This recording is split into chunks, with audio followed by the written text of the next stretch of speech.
Muy buenas tardes a todos los amigos oyentes de estas conferencias. Reanudamos hoy la Sociedad Académica Bolivariana de Colombia en cumplimiento de su función del ejemplar desempeño de nuestro libertador Simón Bolívar.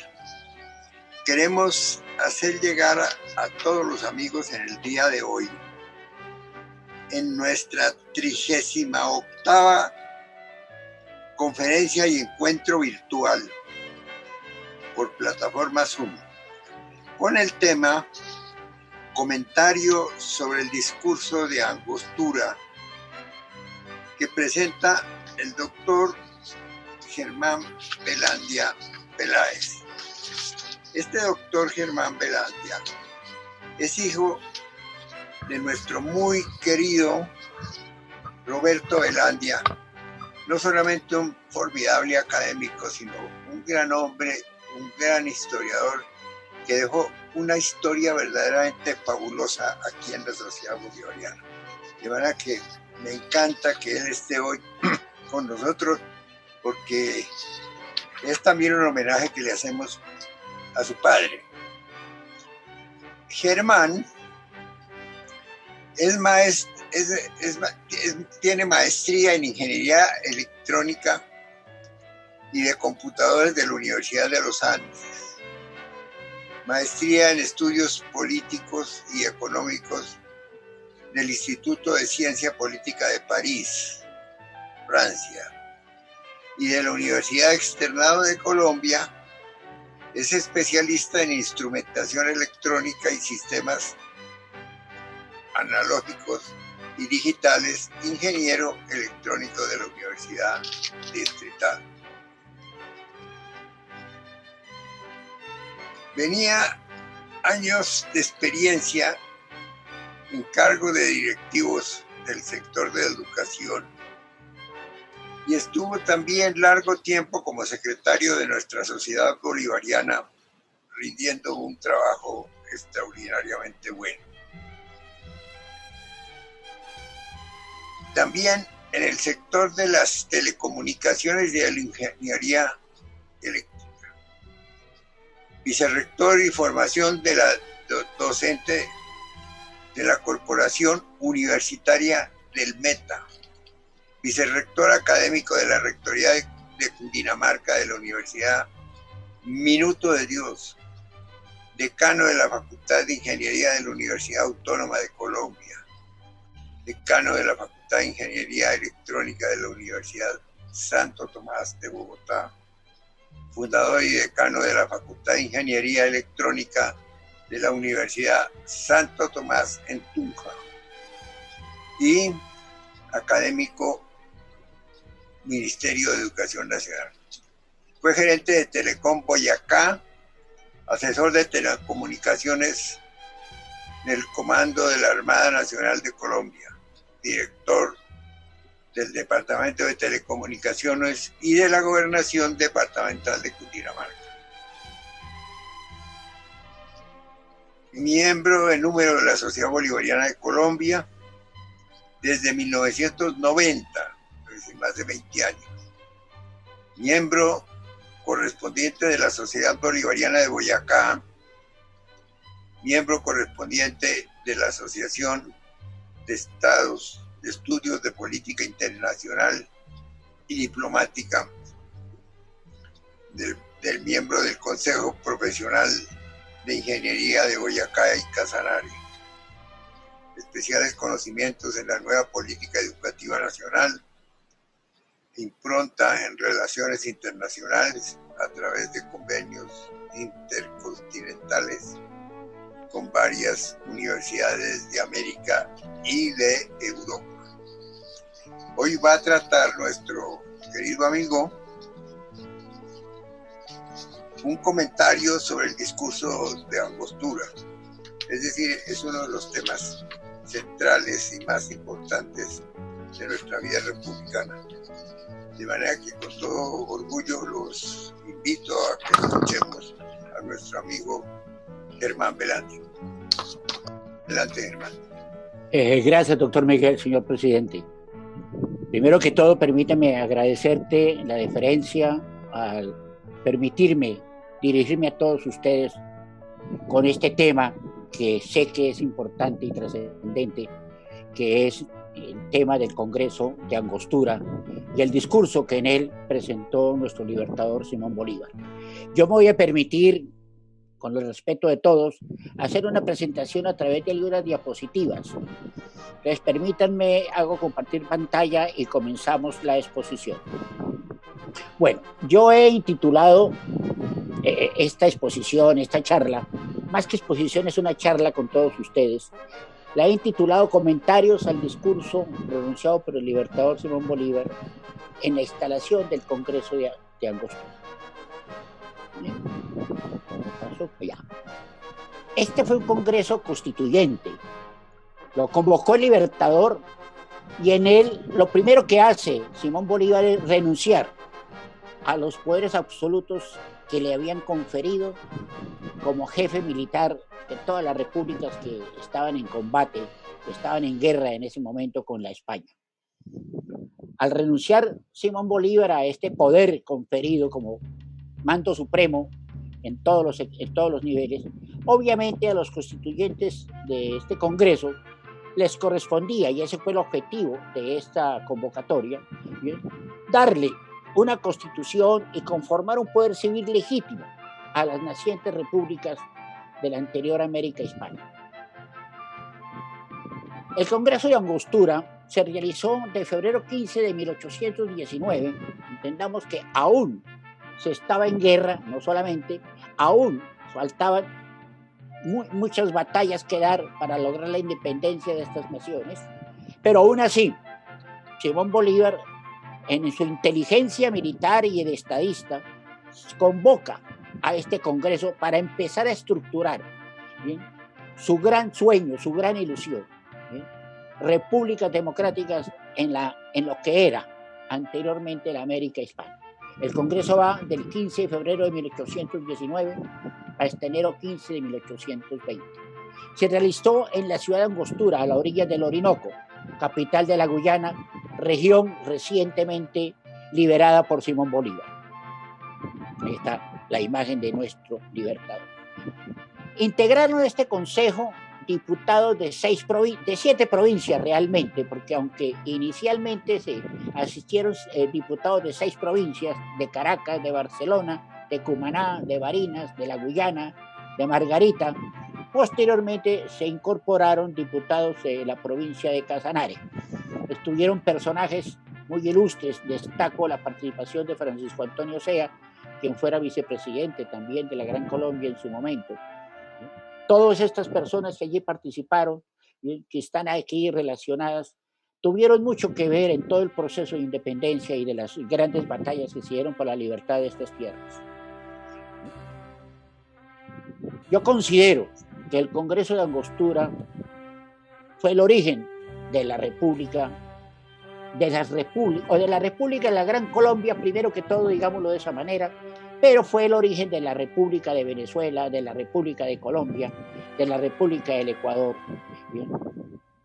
Con este Congreso se dio la consolidación, primero de la Gran Colombia, pero también se hicieron planteamientos de suma importancia en la época, planteamientos que venían como el cumplimiento de un compromiso establecido por Simón Bolívar con Alexander Petion, presidente del Haití, cuando fue apoyado por Haití, por la presidencia de Haití, con armas, con barcos, para poder regresar después de los fallidos intentos de asesinato que tuvo Simón Bolívar en Haití, en Jamaica, viajó a Haití, y allí recibió este apoyo del presidente Petion para llegar de nuevo a las costas venezolanas, y justamente a raíz de eso es que él logra la independencia de Guyana y otras regiones, ¿sí? Y se había comprometido con Alexander Petion de eliminar la esclavitud de estas tierras,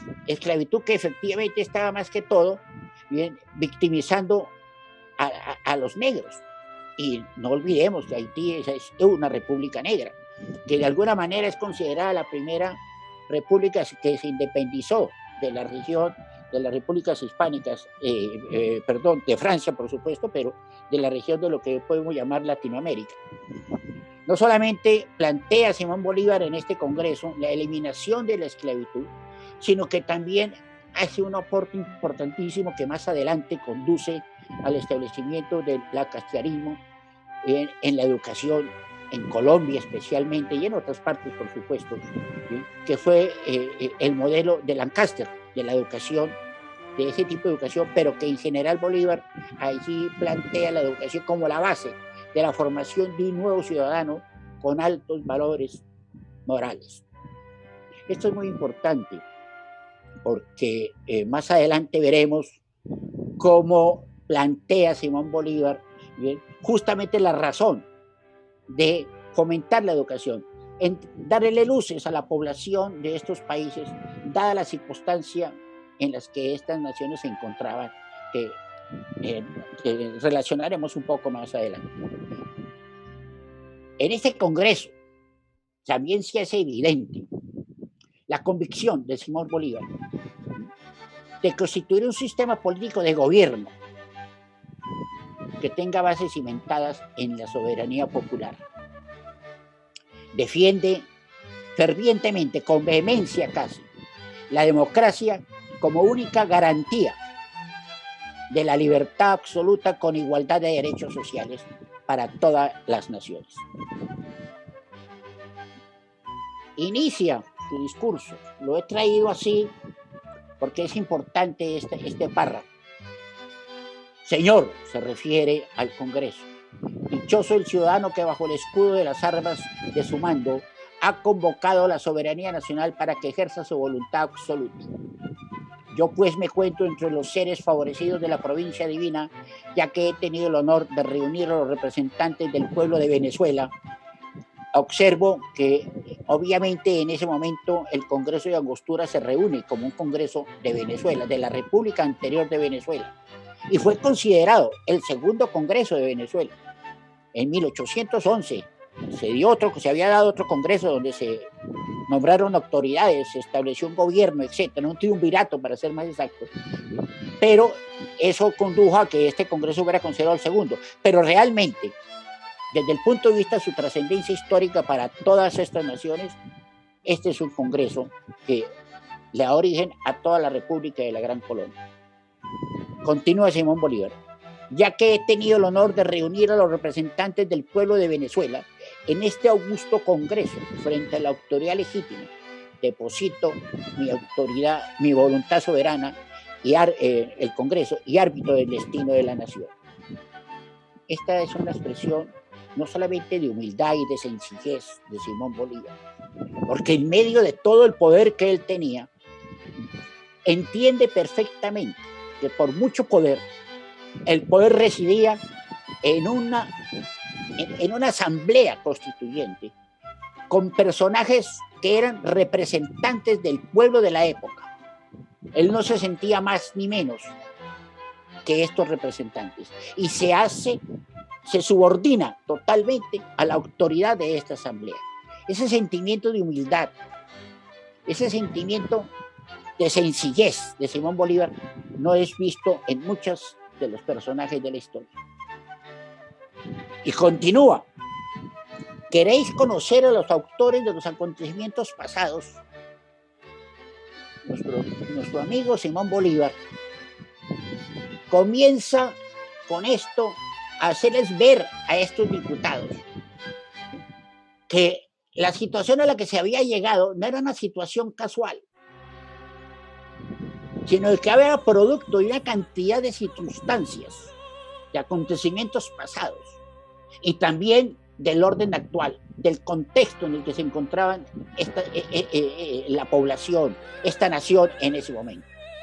Entonces les dice: señores, consultad los anales de España, de América, de Venezuela, examinad las leyes de Indias, el régimen de los antiguos mandatarios, la influencia de la religión y el dominio extranjero, observad los primeros actos del gobierno republicano, la ferocidad de nuestros enemigos y el carácter nacional. Con ello resume unas circunstancias que me atrevo a afirmar, eran pocos los que en ese momento tenían esa visión que Bolívar expresa en este gran discurso. Miraremos más adelante. Yo lo he llamado una lección de sociología histórica política. ¿Por qué lo he llamado así? Porque expresa Simón Bolívar un gran conocimiento sociológico de lo que era la población, las gentes de aquellas épocas. Porque el tiempo de que hace todo un análisis de contexto sociológico, lo ensambla en una situación política que hay que analizar con juicio, con inteligencia y con destreza. Pero además de ello, no se queda solamente diciendo situaciones acerca de la nación de la época, sino que trae al conocimiento de los constituyentes, de los diputados allí presentes, trae un compendio histórico de las legislaciones políticas, ¿bien? Todo un compendio de las instituciones políticas existentes en la tierra, existentes en el mundo, conocidas al mundo de esa época, pero repasa desde la Grecia, desde antes de Grecia incluso, desde la China, Persia, Grecia, por supuesto, Roma, lo que resulta de la destrucción del Imperio Romano, la Gran Bretaña. Para Simón Bolívar merecía un gran respeto y tenía una gran exaltación de lo que era el gobierno británico, los Estados Unidos de América, que los exalta de una manera muy particular, y de lo que es las naciones de esta América que él estaba en proceso de libertad. Por eso lo llamé una lección de sociología histórica política. Entonces dice: permitirme, señor, que exponga con la franqueza de un verdadero republicano. Me fascina la expresión verdadero republicano. Mi respetuoso dictamen en este proyecto de constitución que me tomo la libertad de ofreceros en testimonio de la sinceridad y del candor de mis sentimientos. Y del candor de mis sentimientos, dice Simón Bolívar. Pero es que él, además de que estaba convocando a un congreso para que se constituyera una nación bajo bases firmes, les dice que les va a presentar un proyecto de constitución como un testimonio de la sinceridad y del candor de los sentimientos que embargaban a Bolívar en ese momento. Su discurso duró alrededor de 1 hora. En este discurso, Simón Bolívar, con profundidad, analizó la realidad sociopolítica que embargaba a las naciones republicanas, de estas repúblicas, perdón. Señaló en detalle la conveniencia que las instituciones políticas que surgieran a raíz de la independencia tenían que responder a las necesidades y posibilidades de estas naciones sin copiar modelos de tierras extrañas. Y esto es tremendamente importante, y más aún en esa época, cuando en nuestros países se era dado copiar modelos de legislaciones extranjeras. Habían quienes adoraban las monarquías europeas, habían quienes adoraban el régimen democrático norteamericano, quienes adoraban los regímenes en la Gran Bretaña, en fin. Bolívar con esto empieza a ubicar a sus conciudadanos en el hecho de que por más que hubiesen unas experiencias muy importantes e invidiables incluso, como lo dice posteriormente, las instituciones políticas que debían de gobernar nuestros países o esta gran nación debía responder a necesidades y posibilidades de nuestra sociedad sin tener necesidad de copiar modelos de tierras extrañas. En la lectura del discurso de Angostura yo me he permitido, con todo respeto por el Libertador, empezando por eso, y con todos ustedes igualmente, que sé que conocen este documento, parcelarlo o dividirlo como en 4 partes, porque me parecieron que son claves en el entendimiento de la magnificencia del discurso de Angostura. Una primera parte la he llamado la entrega del mando y el compromiso. Cuando Bolívar se desprende de su mando de jefe militar, pero adquiere compromisos con la naciente república. ¿Cómo empieza a plantear las bases de una nueva república? ¿Qué opciones y fundamentos presenta para una que empieza a surgir? ¿Y cuál es la mejor opción que él propone para estas naciones desde el punto de vista de instituciones políticas?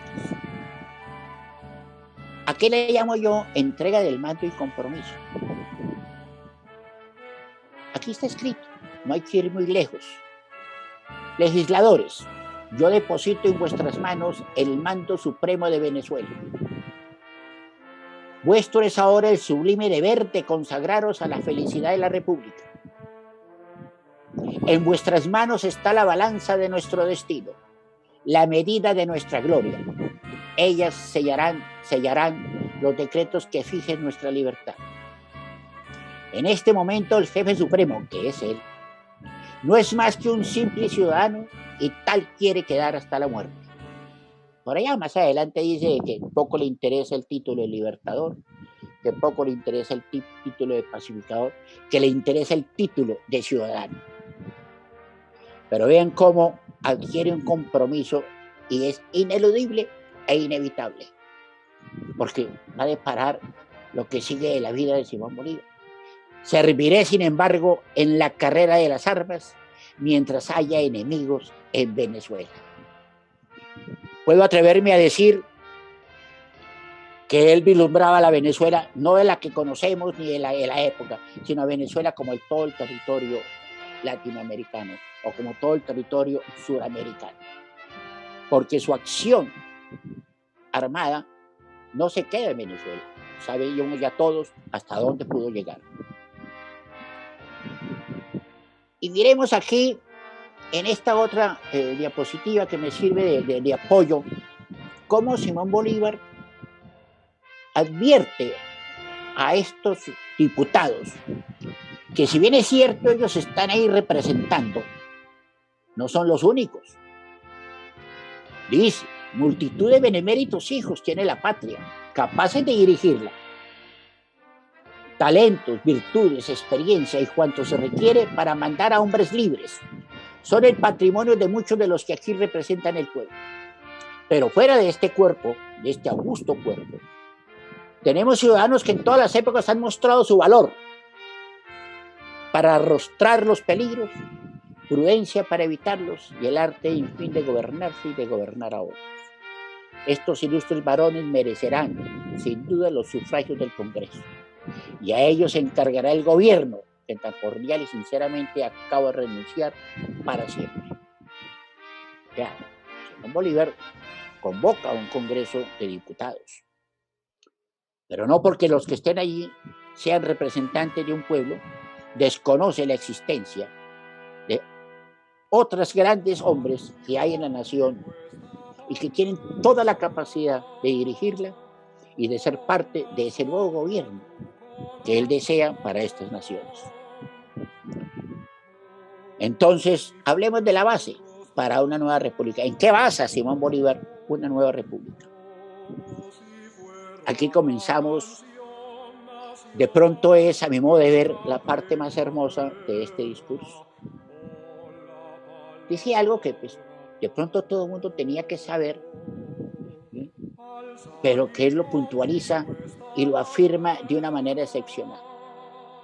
Al desprenderse de la América, él ya daba por sentado, porque todavía no había sucedido la derrota del último bastión español, pero ya daba por sentado que la América se había desprendido de la monarquía española. Pero la compara, siendo la monarquía española en ese momento una de las más grandes monarquías del mundo. Recordemos que llegaba hasta las Filipinas.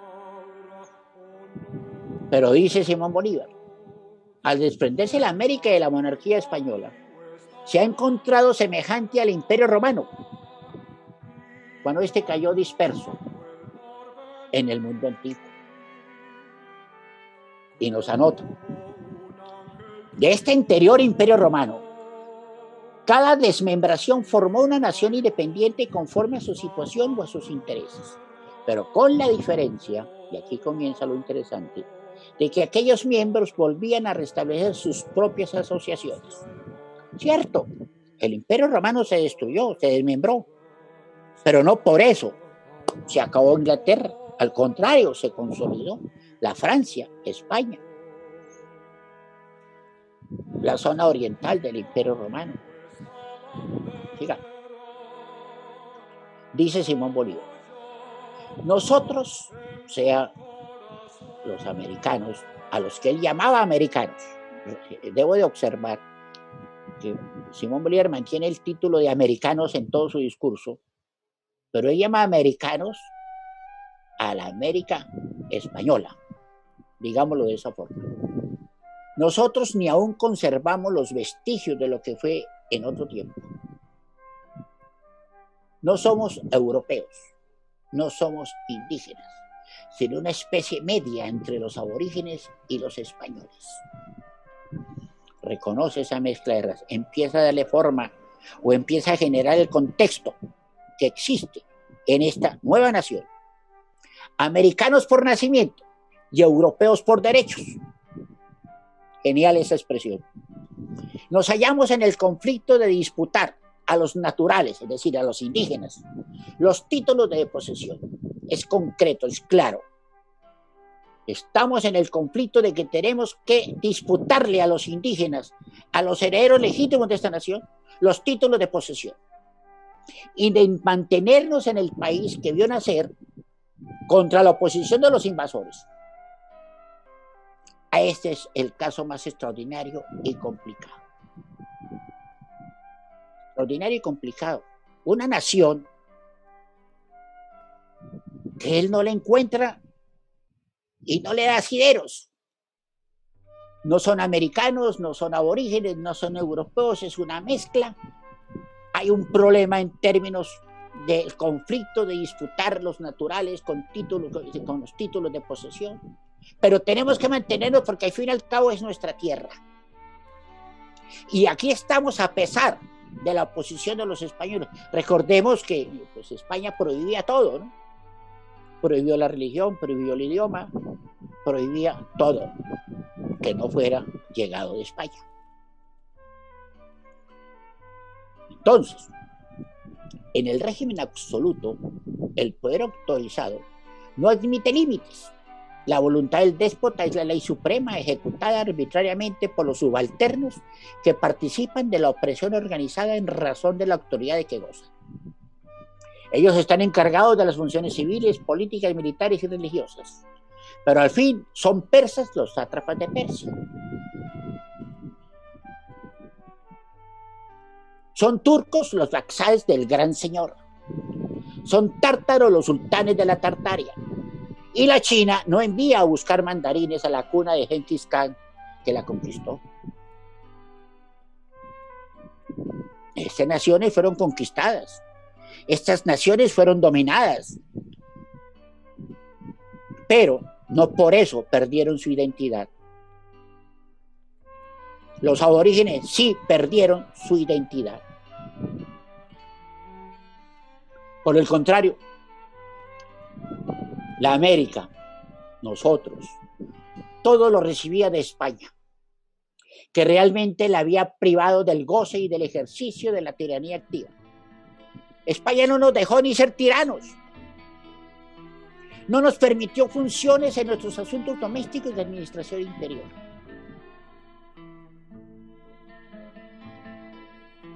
Estábamos abstraídos, ausentes del universo en cuanto era relativo a la ciencia del gobierno.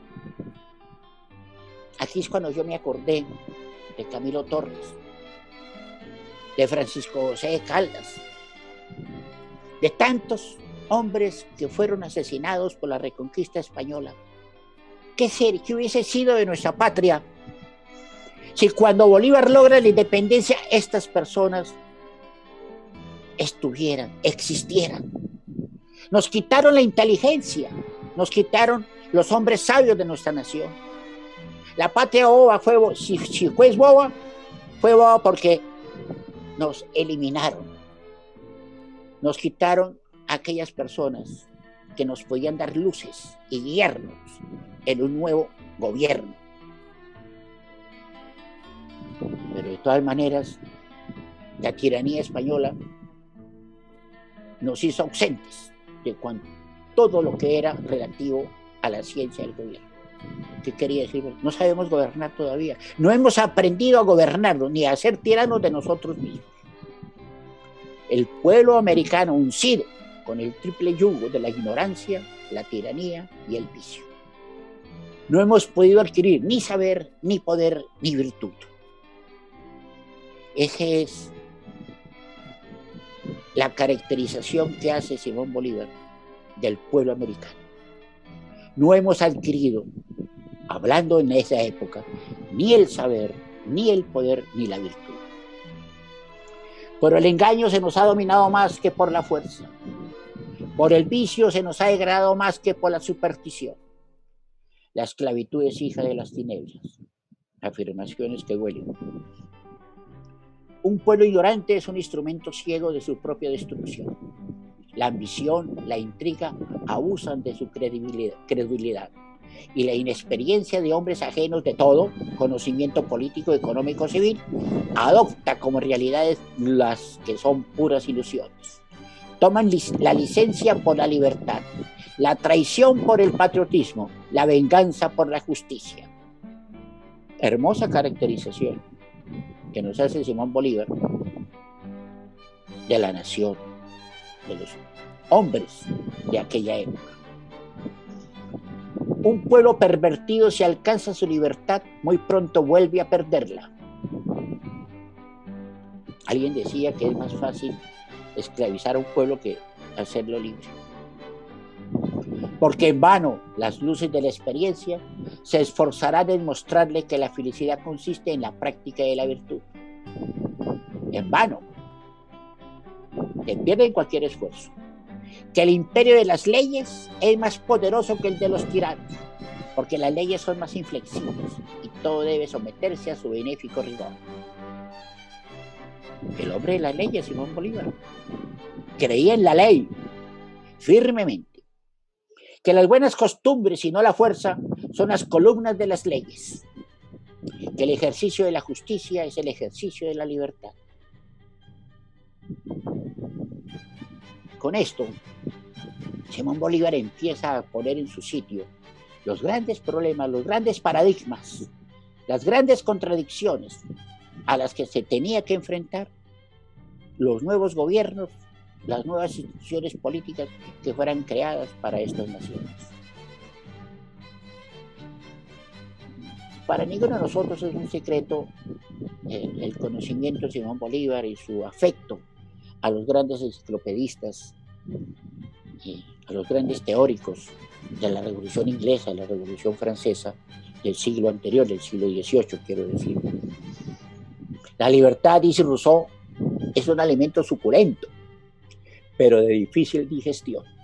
Eso decía Rousseau. La naturaleza a la verdad nos nota al nacer del incentivo de la libertad. Sí, todos los hombres nacemos libres. Uno de los primeros artículos de los derechos del hombre.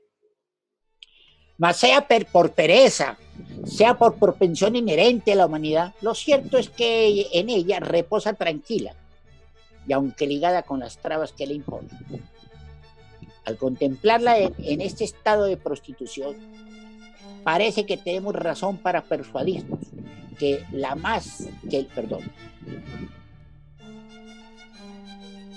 los más de los hombres tienen por verdadera aquella humillante máxima, que más cuesta mantener el equilibrio y la libertad que soportar el peso de la tiranía. Muchas naciones antiguas y modernas han sacudido la opresión. Y más en aquella época era muy frecuente. Posteriormente también se dio cómo las naciones sacudían la opresión, se hacían libres en América, en África,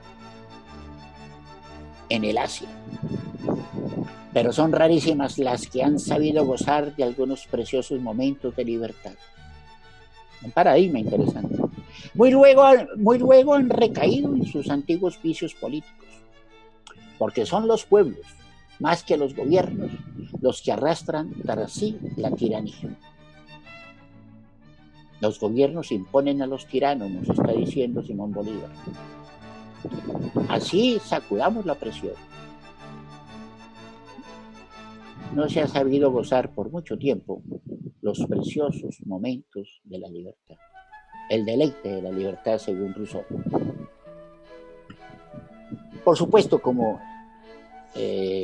ya Venezuela, de cualquier manera, a través de esa primera asamblea que hicieron en el 1811, algo así, entonces Bolívar se siente obligado a referirse a lo que venía, a la constitución que venía, que podía o no estar en vigencia por todas las circunstancias que se dieron desde el punto de vista de la guerra, pero de todas maneras habría ese concepto de que había que mantener y de que ese era el segundo congreso. Pero de todas formas, dice Simón Bolívar, según mi modo de ver, es un prodigio que su modelo, el del norte de América, subsista tan prósperamente. O sea, se refería a que el modelo de constitución federal que existía en los Estados Unidos de América, el norte de América, dice él, subsistía y se mantenía, a pesar de que aquel pueblo es un modelo singular de virtudes políticas e ilustración moral. Veamos qué habla del pueblo norteamericano o estadounidense. La libertad ha sido su cuna. Se ha criado en libertad y se alimenta de pura libertad. Pero sea lo que se fuere de este gobierno con respecto a la nación americana, debo decir que ni remotamente ha entrado en mi idea asimilar la situación y naturaleza de dos estados tan distintos como el inglés americano y el americano español. Vale decir, Norteamérica fue conquistado por hombres libres que huían de la opresión hay que decirlo, de la opresión religiosa, que huían de la opresión política y llegaron, no se vinieron a la América española, llegaron a lo que es hoy los Estados Unidos. Por eso él habla. Allí llegaron hombres libres y querían constituir naciones libres. Por eso es que dice, la libertad ha sido su cuna. Se han creado en libertad. Alex de Tocqueville tiene un libro supremamente interesante que se llama La democracia en América, 2 tomos. Hay que ver cómo Alex de Tocqueville se expresa con relación a la democracia en Norteamérica. De pronto le interesó a Alex de Tocqueville algo que pudo haber encontrado en el discurso de Angostura, porque estoy seguro de que él tuvo que haber leído a Simón Bolívar.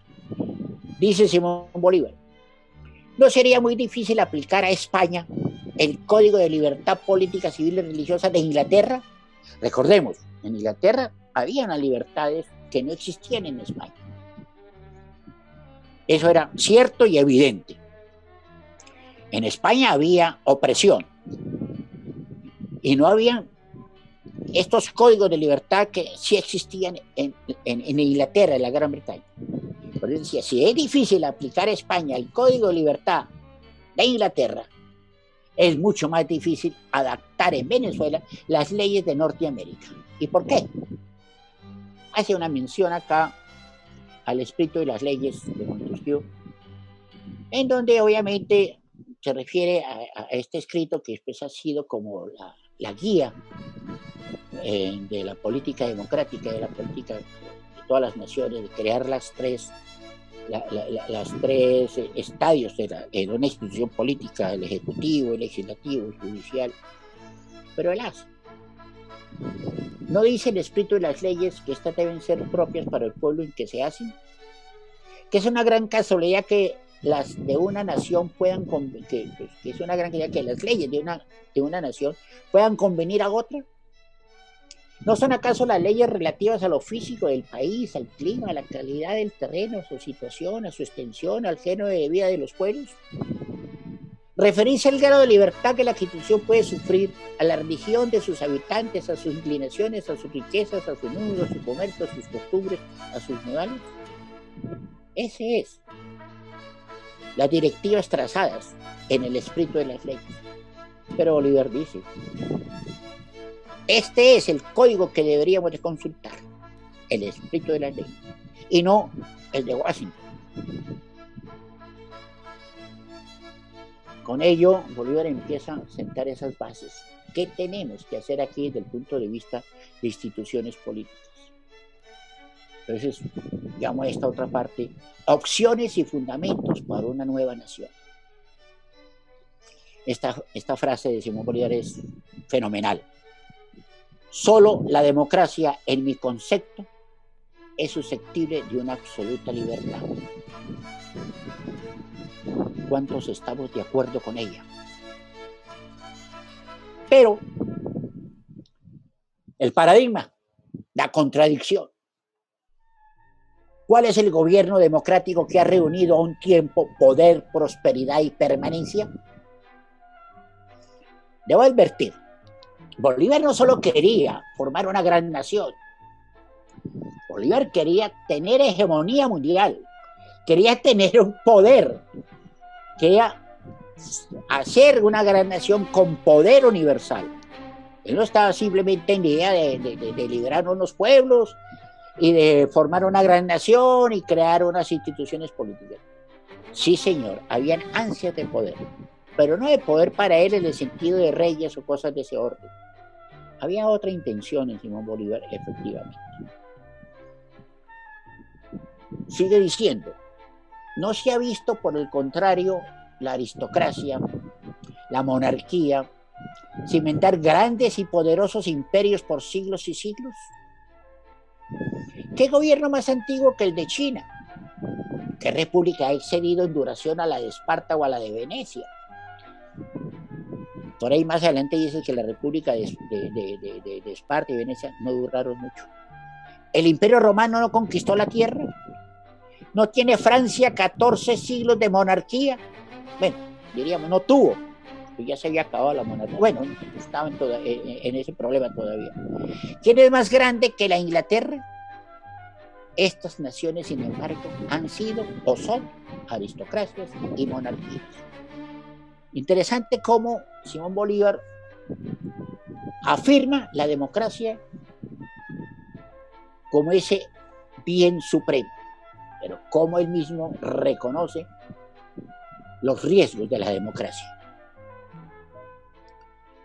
Se me ha permitido llamar la atención del Congreso sobre una materia que puede ser de importancia vital. Empieza a explicar por qué esas contradicciones. Tengamos presente que nuestro pueblo no es el europeo ni el americano del norte, que más bien es un compuesto de África y de América, que una emanación de la Europa. O sea, no somos simplemente una emanación de la Europa, no es que llegamos de Europa y aquí no, es un compuesto de africanos y americanos. La España misma deja de ser europeo por su sangre africana. Es imposible asignar con propiedad a qué familia humana pertenecemos. La mayor parte de los indígenas se han aniquilado. El europeo se ha mezclado con el americano y con el africano, y este se ha mezclado con el indígena y con el europeo. ¿Qué somos entonces? Esa es una de las razones en las cuales Simón Bolívar empieza a sentar el hecho de la contradicción, que empieza a vislumbrar en la constitución de instituciones gubernamentales para estas naciones. Y dice, la constitución venezolana, a pesar de tomar bases de la más perfecta de la constitución, se refería a América del Norte, si se atiende a la corrección de los principios y a los efectos benéficos de su administración, difirió esencialmente de la americana en un punto cardinal y sin duda el más importante. Carece, por decirlo así, de unidad, de continuación y de responsabilidad individual. Está privado de acción momentánea, de vida continua, de uniformidad real, de responsabilidad inmediata. Se refería así al gobierno que se había establecido en ese primer Congreso venezolano. Y un gobierno que no posee cuanto constituye su moralidad debe llamarse nulo. Ha de interpretarse esto como el desconocimiento total a la nulidad o el hecho de considerar nulo el gobierno que pudo haberse establecido en la Venezuela en 1810, 1811. Entonces, ¿cuál es la mejor opción para estas naciones? Le manda el problema al Congreso, digámoslo de esa manera, con todo respeto. A vosotros, diputados, toca resolver el problema. ¿Cómo después de haber roto todas las trabas de nuestra antigua opresión, podemos hacer la obra maravillosa de evitar que los restos de nuestros duros hierros no se cambien en armas liberticias? Las reliquias de la dominación española permanecerán largo tiempo antes de que lleguemos a anodarlas. Esto no es fácil, salir de esa dominación porque simplemente lo dijimos, a pesar de que se estaba logrando por las armas. El contagio del despotismo ha impregnado nuestra atmósfera y ni el fuego de la guerra ni el específico de nuestras saludables leyes han purificado el aire que respiramos. Nuestras manos ya están libres y todavía nuestros corazones padecen de las dolencias de la servidumbre. La claridad absoluta. ¿Entienden ustedes, estimados señores, la razón por la que me maravilló este discurso? Miremos, el hombre al perder la libertad, decía Homero, pierde la mitad de su espíritu.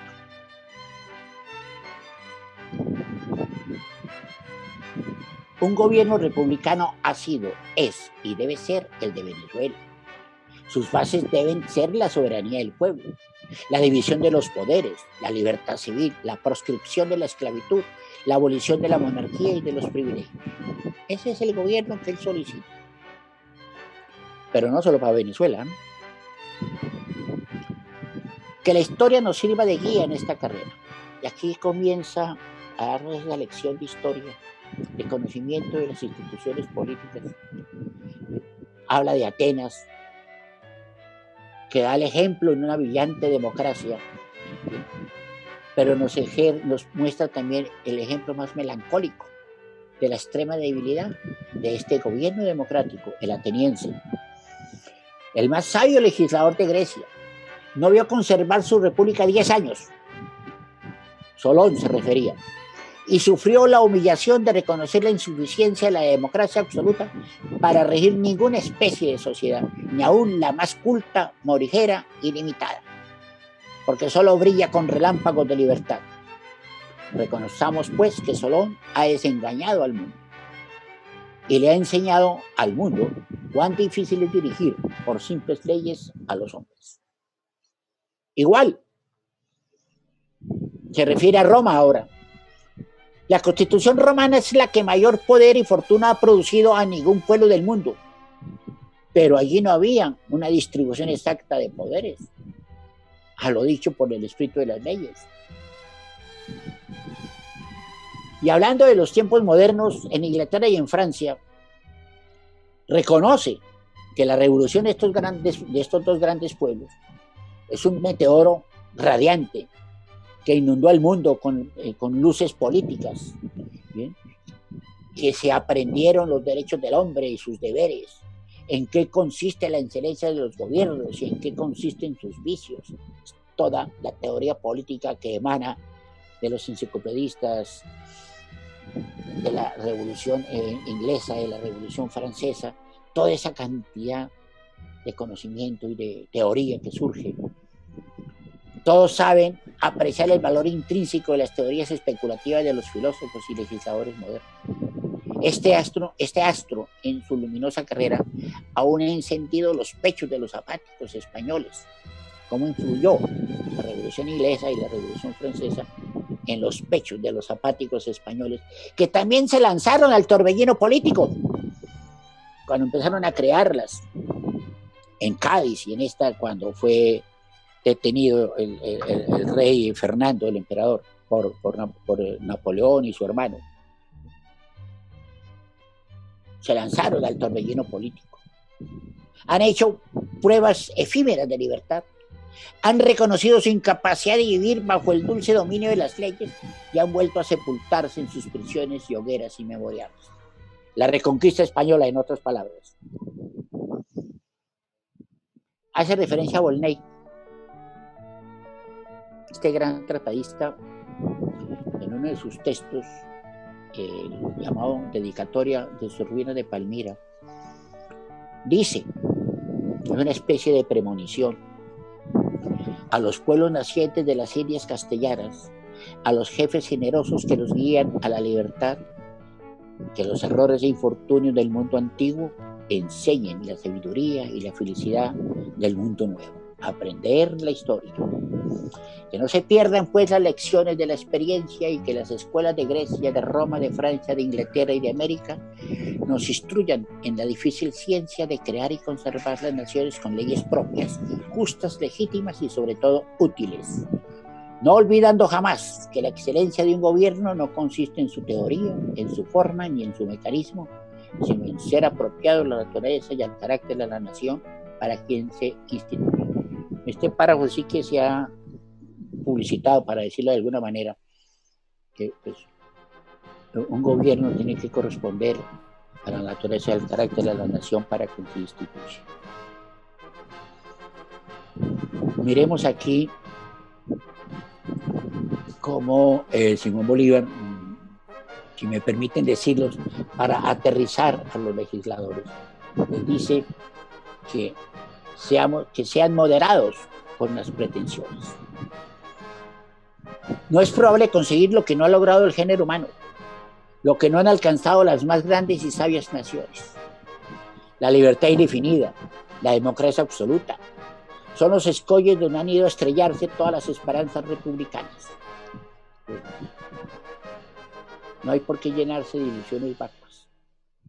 Echad una mirada sobre las repúblicas antiguas, sobre las repúblicas modernas, sobre las repúblicas nacientes. Casi todas han pretendido establecerse absolutamente democráticas y a casi todas se les ha frustrado sus propias aspiraciones.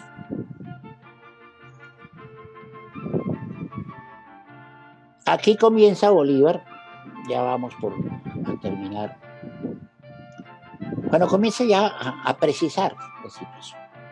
Concentremos en el presidente un poder que se le estaba entregando a otros. Hay que conferirle al presidente la autoridad suficiente para que logre mantenerse luchando contra los inconvenientes anexos a nuestra reciente situación, al estado de guerra que sufrimos, a la especie de los enemigos externos y domésticos contra quienes tendremos largo tiempo que combatir.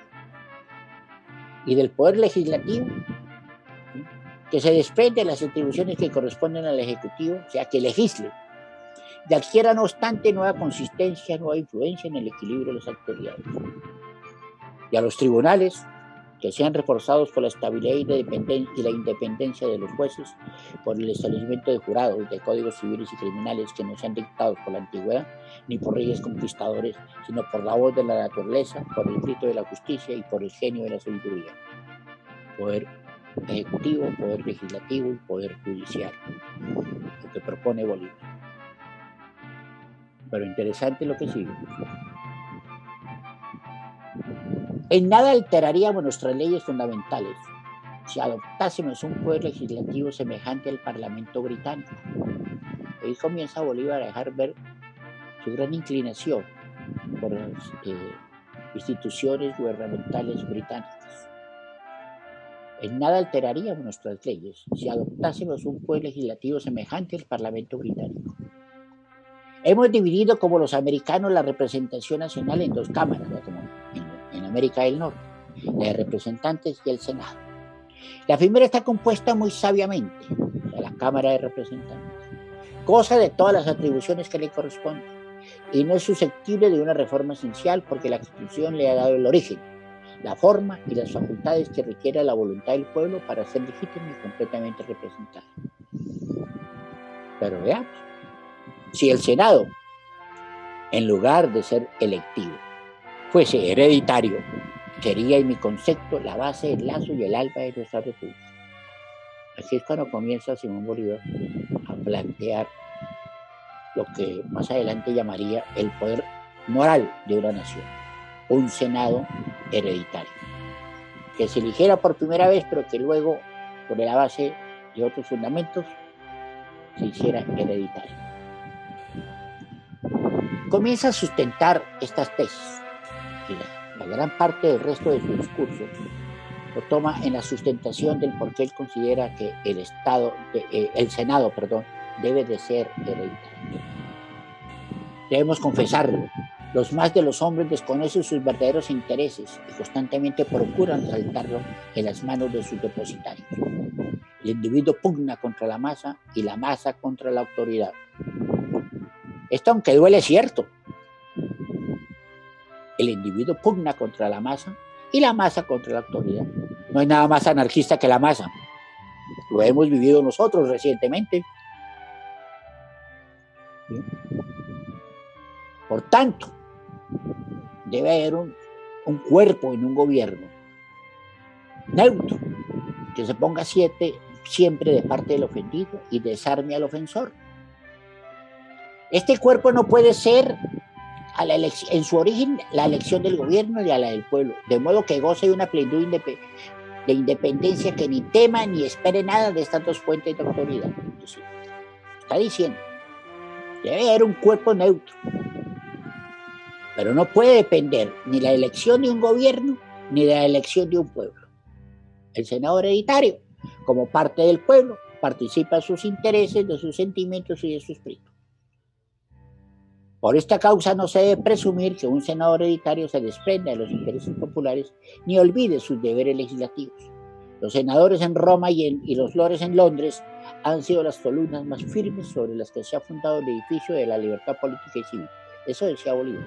El punto es que esto no caló y nunca pudo ser. Se quedó como un planteamiento, pero es una reflexión interesante.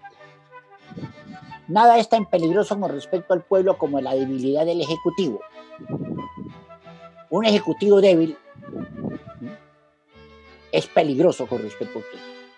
Y si en un reino se ha juzgado necesario concederle tantas facultades, en una república son estas infinitamente más indispensables. Hay que ser fuerte el Ejecutivo. Fijémonos atención sobre esta diferencia.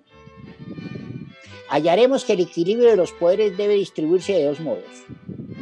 En la República el Ejecutivo debe ser el más fuerte, porque todo conspira contra el Ejecutivo. En tanto que en las monarquías el más fuerte debe ser el Legislativo, porque todo conspira en favor del monarca.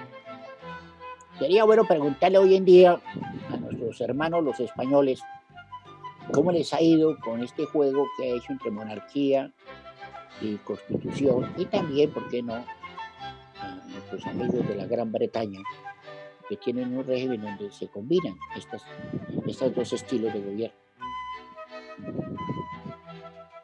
La veneración que profesan los pueblos a la magistratura real es un prestigio que influye poderosamente a aumentar el respeto supersticioso que se tributa a esta autoridad. Él habla el hecho de imponerle autoridad a un magistrado republicano, darle una mayor autoridad de la que posee un príncipe constitucional. Bueno, permíteme, todos los pueblos del mundo han pretendido la libertad, los unos por las artes, los otros por las leyes, pasando alternativamente de la anarquía al despotismo o del despotismo a la anarquía. Muy pocos son los que se han contentado con pretensiones moderadas, constituyéndose de un modo conforme a sus medios, a sus espíritu y a sus circunstancias. No aspiremos lo imposible, no sea que por elevarnos sobre la región de la libertad descendamos a la región de la tiranía. De la libertad absoluta se desciende sobre el poder absoluto y el medio entre estos dos términos es la suprema libertad social. Comienza Simón Bolívar a hacer algunas recomendaciones que más adelante vienen a ser. Aquí ya empieza a sustentar sus propuestas en la necesidad de una educación popular que debe de ser del cuidado, del Congreso y de todas las instituciones que se creen. La educación popular debe ser el cuidado primogénito del amor paternal del Congreso. Moral y luces son los polos de una república. Moral y luces son nuestras primeras necesidades. Moral y luces. Se refiere a eso. ¿Cuánta falta nos ha hecho la falta de la moral y de las luces, por supuesto? Dice ahí más adelante, renovemos en el mundo la idea de que un pueblo que no se contenta con ser libre y fuerte, sino que quiere ser virtuoso. Déjenme ya empezar a terminar con algunas reflexiones que simplemente mencionaré sin hacer mayor comentario. Dignados considera a Venezuela un gobierno eminentemente popular, eminentemente justo, eminentemente moral, que encadene la opresión, la anarquía y la culpa. Un gobierno que haga reinar la inocencia, la humanidad y la paz. Un gobierno que haga triunfar bajo el imperio de las leyes inexorables la igualdad y la libertad. Son algunas de las reflexiones que se desprenden del discurso de Angostura. Simón Bolívar reafirma el pensamiento que despliega en la Carta de Jamaica. Por una parte representa la que hoy denominamos el Estado de la Nación, pero por otra es una prueba más de la fe de Bolívar en la democracia al rechazar poderes absolutos. Bolívar creía que el futuro correspondía a los gobiernos representativos, pero a la vez no confiaba en la preparación del pueblo para ejercer funciones representativas. Las repetidas elecciones son esenciales en los sistemas populares, porque nada es tan peligroso como permanecer durante mucho tiempo un poder en un mismo ciudadano. El pueblo se acostumbra a obedecerle y él se acostumbra a mandarlo. Bolívar, tras señalar que en los antiguos imperios se permitía que los representantes del imperio fueran nativos del lugar que gobernaban, se resiente de que en la América todo se recibía de España, que realmente la habían privado del goce y ejercicio de la tiranía activa, no permitiéndose sus funciones en nuestros asuntos domésticos y de administración interior. Esta abnegación nos había puesto en la imposibilidad de conocer en el curso de los negocios políticos. Tampoco gozábamos de la consideración personal que inspira el brillo del poder a los ojos de la multitud, y es que es de tanta importancia las grandes revoluciones. La credibilidad en sus dirigentes, se refería a esto, Simón Bolívar. Creer que nuestros dirigentes pueden gobernar, pueden dirigir una nación. Es importantísimo creer en nuestros dirigentes. Aunque Bolívar considera el sistema de gobierno de Estados Unidos como una forma superior, no cree que Venezuela y toda la Gran Colombia, porque luego se extiende esto a la Gran Colombia, esté preparada para poder reproducirlo a causa de su composición racial y su herencia española. Aquí es cuando se refiere al hecho de cómo él caracteriza a la nación de América, de la América hispánica, que no solo no es europeo, no es americano, hay una composición de África, de africanos, de americanos, de indígenas, de europeos. Bueno, es imposible asignar con propiedad a qué familia humana pertenecemos, dice Bolívar. La mayor parte de los indígenas se han aniquilado. El europeo se ha mezclado con el americano y con el africano. Y estos se han mezclado con el indio y con el europeo. Nacidos todos del seno de una misma madre, nuestros padres, diferentes en origen y en sangre, son extranjeros. Señala, las reliquias de la dominación española permanecerán largo tiempo antes que lleguemos a anodarlas. ¿Cuál es la importancia del discurso de Angostura? Creo que sobra decirla, pero digámoslo para hacerle mérito a lo que he preparado. Bolívar en este discurso reflejó una vez más la profundidad que tenía hacia el pensamiento político.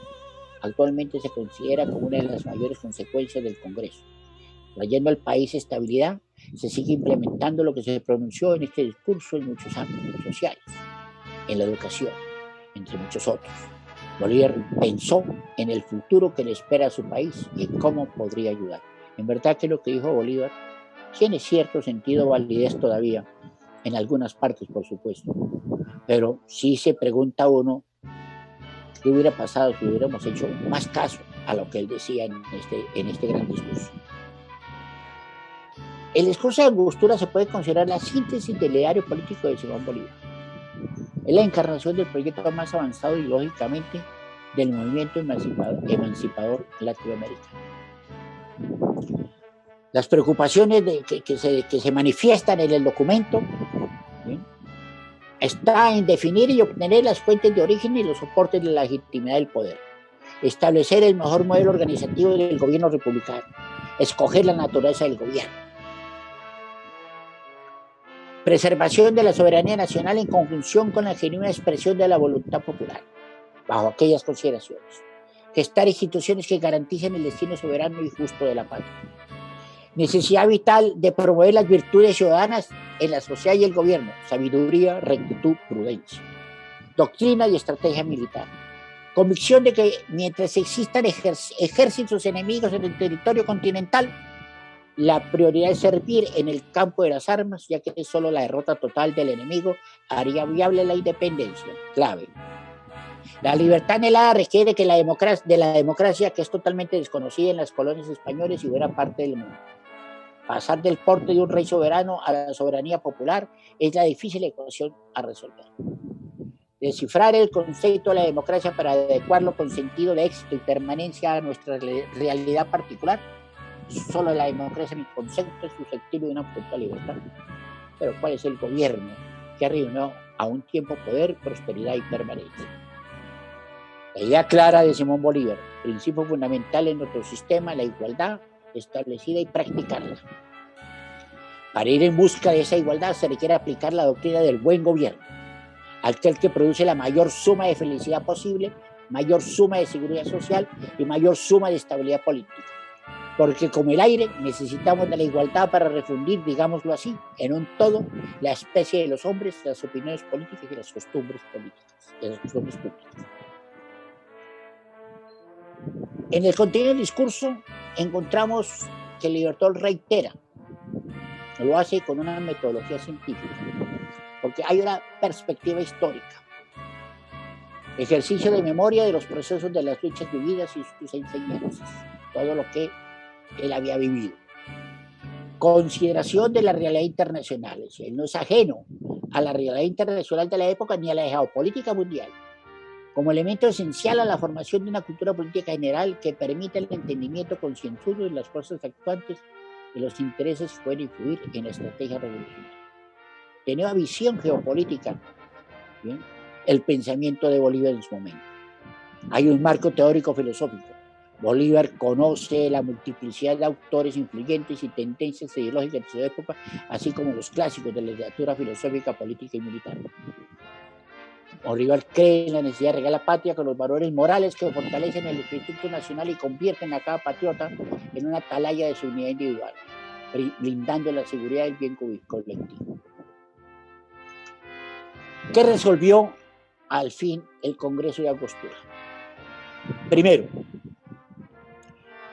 sancionó el 17 de diciembre de 1819 la Ley Fundamental de la República que estableció la unión de Venezuela y Nueva Granada, las cuales pasaron a conformar la República de Colombia.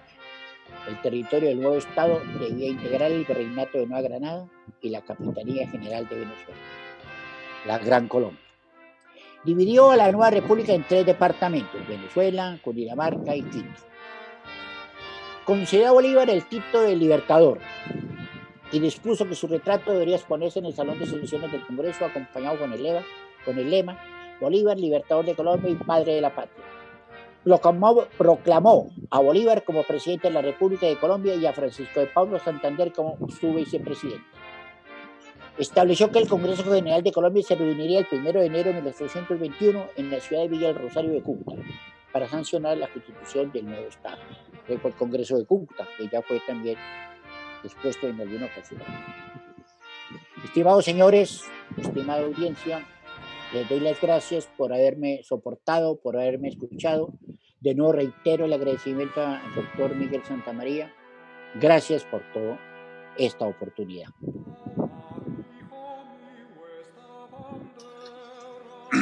Muchas gracias, mi querido Germán. Ha sido una exposición sumamente interesante porque has hecho un análisis cuidadoso y por partes que es importantísimo sobre lo que fue el magistral discurso de Angostura. Yo creo que una conferencia como esta es verdaderamente iluminante sobre el pensamiento del Libertador.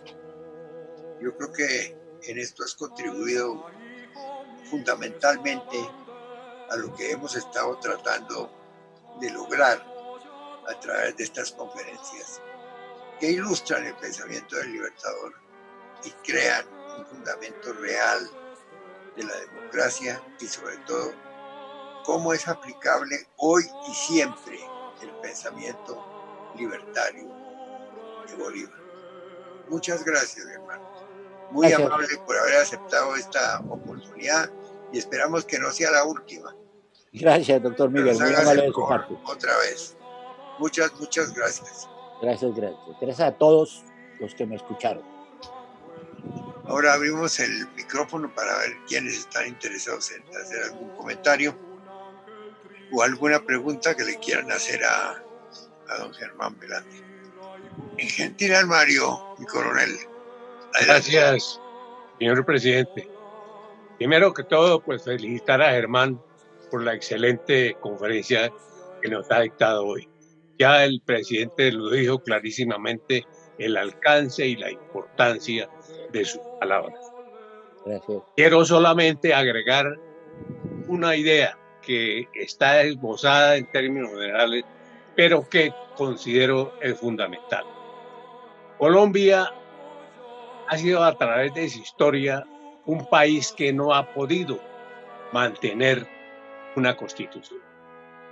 En 1819 nació la constitución madre de la nacionalidad, como lo acaba de expresar el conferencista,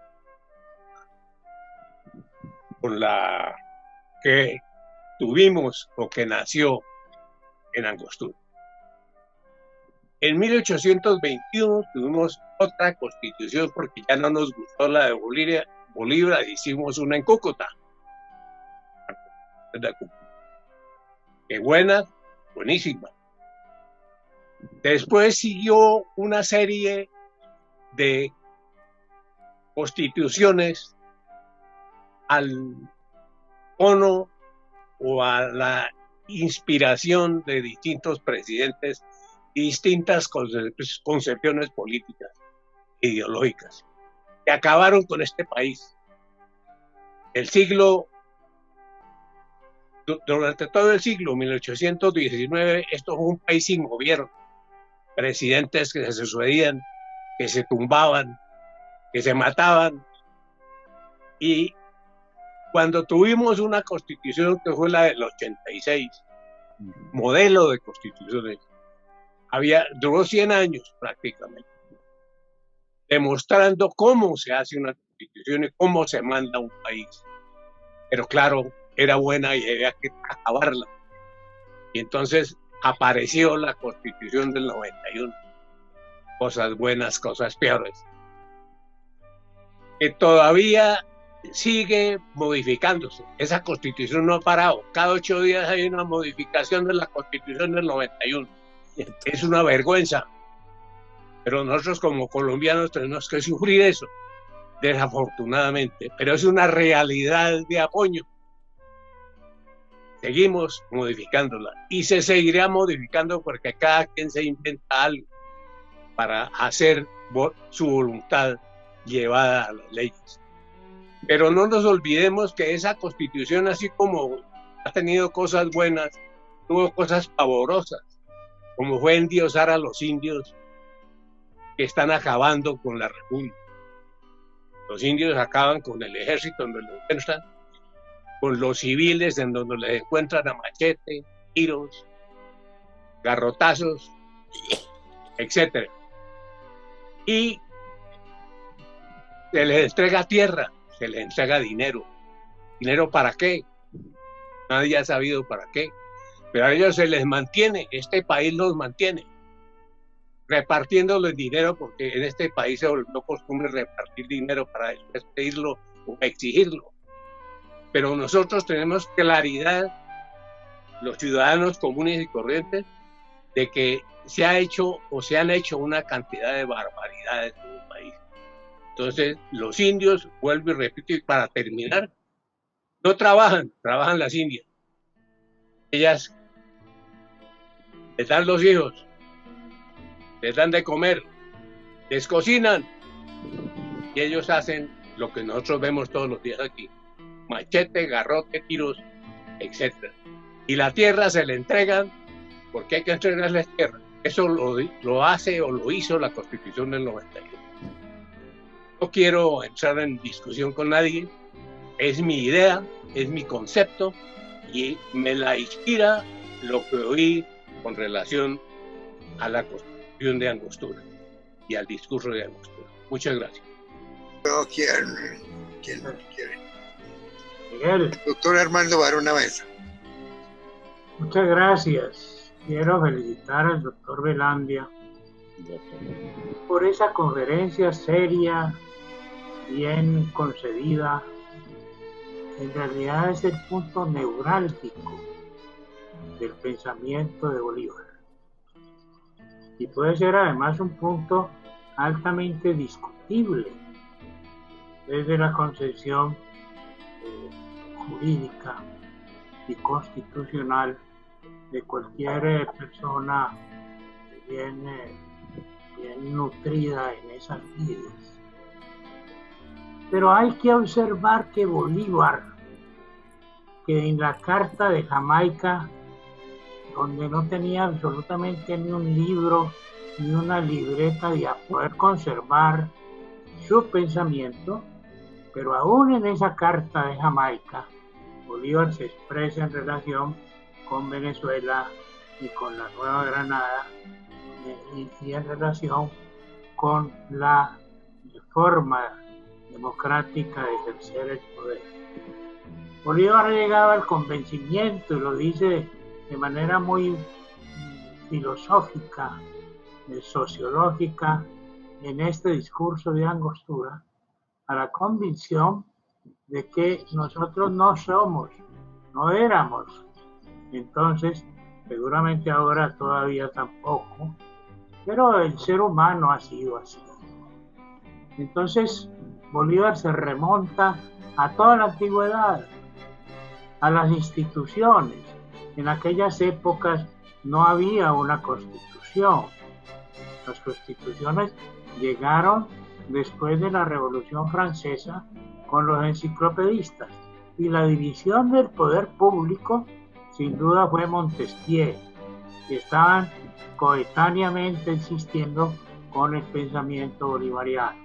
Entonces Bolívar entiende que hay un pueblo que no se ha formado y que hay una gran necesidad y conexión entre la dictadura y el pensamiento totalitario y la democracia, que termina sucumbiendo a lo primero. En eso no se puede negar que el pensamiento de Bolívar es muy grande y tenía toda la razón, y la conferencia de Velandia es una conferencia profunda en ese sentido. Él no se ha conformado solamente con transcribir ese largo discurso que había escrito además en las flecheras. Bolívar escribía ese discurso en cualquier parte donde encontraba un papel, y allí escribía y tachaba y borraba, pero mantuvo siempre, lo dice O'Leary, mantuvo siempre de una manera muy clara el hilo conductor de ese discurso. Allí está ese pensamiento claro de Bolívar, que desde luego da origen. Obsérvese cómo Bolívar en ese mismo discurso de Angostura habla de un congreso vitalicio, un senado vitalicio. Pero más adelante Bolívar se va a referir a la Constitución de Haití como el modelo que él ha tomado para concebir la Constitución Constitución de Bolivia. Y entonces encuentra en el pensamiento de Haití, de Petion, encuentra una razón para ubicarse y compagina el mismo pensamiento, lo cual empata con un estudio profundo, sincero y a fondo del pensamiento bolivariano. O sea, no es que Bolívar estuviera ambicionando por una dictadura. Cuando Bolívar asume la dictadura, la asume pensando en aquel ciudadano romano que asume la dictadura y luego vuelve al arado.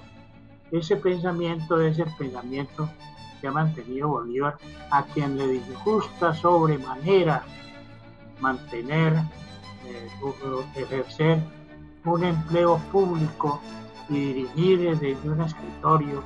Él lo dice muchas veces, él no es eso. O sea, no era él, el pensamiento de él, el de ejercer un gobierno y una dictadura. Eso no estaba en su mente. Lo que estaban era una serie de señales para ubicar un pensamiento que más conviniera, porque tampoco hay ninguna duda de que nosotros, un pueblo sin educación, no estamos prestos y preparados para asumir ese gobierno que una vez se fue dando después de la derrota de la Constitución de Bolivia y del Perú, y la que quiso aquí en Venezuela. Después me parece que hay allí un pensamiento muy profundo, un estudio muy bien hecho del doctor Velandia, y creo que hay que resaltarlo porque es el punto central y vital del pensamiento bolivariano. Uno no puede condenar a Bolívar como un dictador. Hay que entender ese pensamiento, además grandioso, de Bolívar, su cultura humanística, su cultura histórica, su formación en el derecho público, que tampoco existía. Los romanos se asomaron un poco a eso, pero tampoco existía porque luego llegó el imperio y entonces se avasalló con los principios de la república. Después me parece que es un tema excelente y creo que se ha tocado muy bien y estoy muy satisfecho como espectador de la conferencia del amigo doctor Germán Velandia. Gracias. Muchas gracias, hermano. Gracias, doctor Hermano. A ver, el doctor Carlos Rodado. Bueno, en primer lugar, felicitar a Germán Velandia por la conferencia que nos ha pronunciado, efectivamente iluminante, como la describió el presidente. Él ha hecho realmente una presentación en que destaca cuáles son las ideas políticas de Bolívar, especialmente en lo que se refiere a la estructura del Estado que él concebía como conveniente para una república o para unas repúblicas que se estaban fundando. Y Bolívar era un geyser de ideas, un verdadero geyser de ideas visionarias que se anticiparon a muchos de los aspectos que después la humanidad incluso ha puesto sobre el tapete de la opinión pública. Una de esas ideas, ¿no?, importantes de Bolívar se refiere a la conservación de la naturaleza. En 1825, en Chuquisaca, voy a leerles un parrafito corto de aquí. En 1825, desde Chuquisaca, entonces capital de Bolivia, le asignó al director general de Agricultura la tarea de proponer un plan para mejorar la agricultura, así en la variedad y aumento de las mieses y plantas, como en los instrumentos y modos de labor para la tierra. Y en ese mismo año, desde Cusco, atendiendo a la necesidad de evitar la extinción de las vicuñas, de alentar su reproducción, prohibió la caza o matanza de ese valioso animal apetecido no solo como medio de transporte, sino por su lana de excelente calidad. Igualmente reglamentó la utilización racional de todo tipo de ganados, los métodos de pesca y la protección de las aguas y los bosques. Hoy, cuando el tema del ambiente está de moda, miren ustedes cómo este visionario en 1800 se atrevía, y no solamente se atrevía, sino ordenaba ya prácticamente como mandatario de Bolivia, ¿no?, a establecer como una orden legal la protección del ambiente y la protección de los animales. Eso está consignado en un libro titulado, bueno, aquí no se puede ver, se ve al revés, se llama La Tierra cambia de piel. Ya prácticamente este libro pues está agotado, merecería realmente una edición. No quiero convertirme pues en propagandista, pero muchas de las cosas que se tuvieron aquí en el año 2000 han dado lugar incluso a temas que son tratados en libros que se han convertido en bestsellers de la humanidad. Pero yo aquí lo que quiero destacar es, ¿no?, esa capacidad que tenía Bolívar para visionar aspectos, como los que también destaca Germán Belania en relación con el discurso en el Congreso de Industria. Yo quiero relevar, yo quiero destacar la idea de Bolívar en relación con la educación. Él dice que la educación popular, óigase bien, popular, debe ser la atención primigenia, dice Bolívar, ¿no?, del Congreso, ¿no?, o del amor del Congreso. Amor y luces son los polos de la República.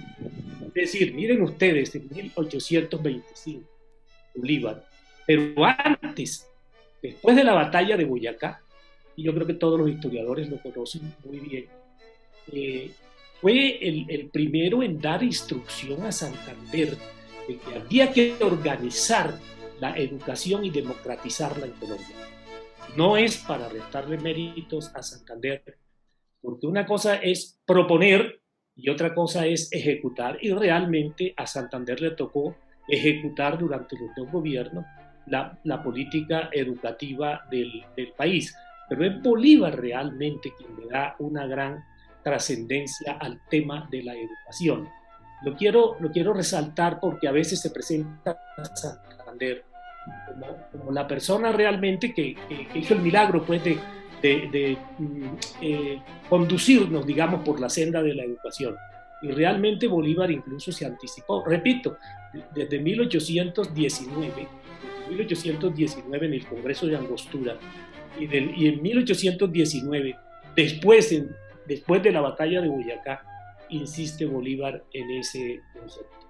Quería destacar esto pues porque en realidad Bolívar fue un hombre no solamente visionario, sino que le cabía el mundo en la cabeza. Por eso cada discurso que él hacía prácticamente era un tratado de sabiduría. Igual en el manifiesto de 1812 de Cartagena, como en la Carta de Jamaica, o como en el discurso del Congreso de Angostura. Gracias, señor presidente. Agradezco muchísimo la presencia y los invito muy cordialmente para el próximo 15 a la conferencia que dictará nuestro coronel Gentil Almario sobre un tema muy interesante. De manera que espero que nos acompañen dentro de 8 días a un nuevo encuentro alrededor del pensamiento del Libertador y sobre todo de la época republicana. Muchas gracias.